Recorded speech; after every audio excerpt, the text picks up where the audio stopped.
کوئی اگر اس کا دیکھ بھال کرنے والا اور اس کی بہنگم شاخوں کو کاٹنے والا نہ ہو تو وہ ایک جھاڑی بن جاتی ہے، وہ نہ سایہ دار بنتی ہے نہ پھلدار بنتی ہے۔ اسی پہ ہماری بات چل رہی ہے۔ اللہ تعالی ہمیں اس کی سمجھ عطا فرمائے اور اپنے حضرات کی تعلیمات پہ عمل کرنے کی توفیق عطا فرمائے کہ کلام شناس جو ہے جو بزرگان دین ہیں، جس کو قرآن نے خود ہی فرمایا ہے کہ یا ایھا الذین آمنوا اتقوا اللہ، اے ایمان والے تقوی کو اختیار کرو۔ پھر اگلا سوال ہوتا ہے کہ آئے گا کیسے؟ یہی چیز جو ہے قرآن شناس کی، یہ ہماری زندگی میں کیسے آئے گی؟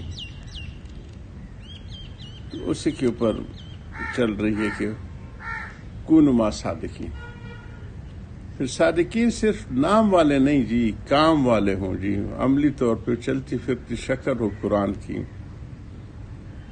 اور یہ سارے تعلیمات اس کے اعضاء جوارح میں موجود ہوں، تب یہ رونمائے رب ناس آمد بناس کہ اللہ سبحانہ تعالیٰ کی نشاندہی کرنے والا اور اس کے پہنچانے والا لوگوں کو آیا ہے، لوگوں سے ہوتا ہوا حضور صلی اللہ علیہ وسلم کی وساطت سے، صحابہ کرام کی وساطت سے، اولیاء کرام اہل اللہ اور اہل حق کی وساطت سے آیا ہے۔ بس قرآن کو دیکھ لو کہ اس کا دیکھنا ہے، اسی طرح مخلوق دیکھ لو۔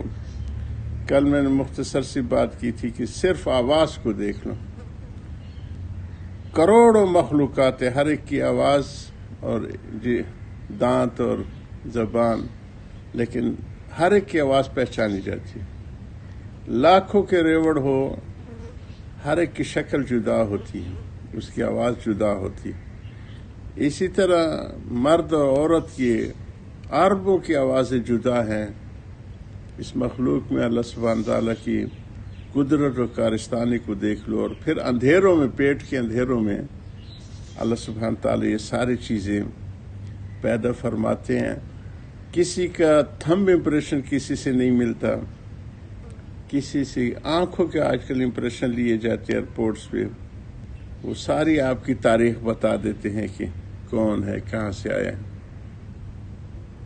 اسی طرح بلڈ جو ہیں، بلڈ کی جو قطرے ہیں، یہ ساری شخصیت کو بتاتے، ڈی این اے وغیرہ جو ہیں۔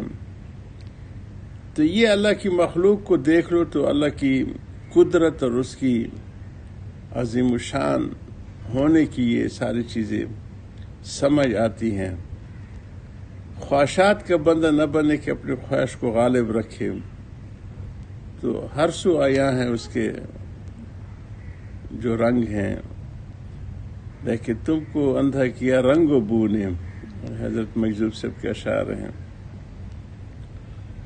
غرض وہ لوگ بواسطہ مخلوق کے خالق کی معرفت حاصل کرتے ہیں کہ مخلوق کے واسطے سے حق تک پہنچتے ہیں، وہ یہ سمجھ کر سب کے حقوق ادا کرتے ہیں۔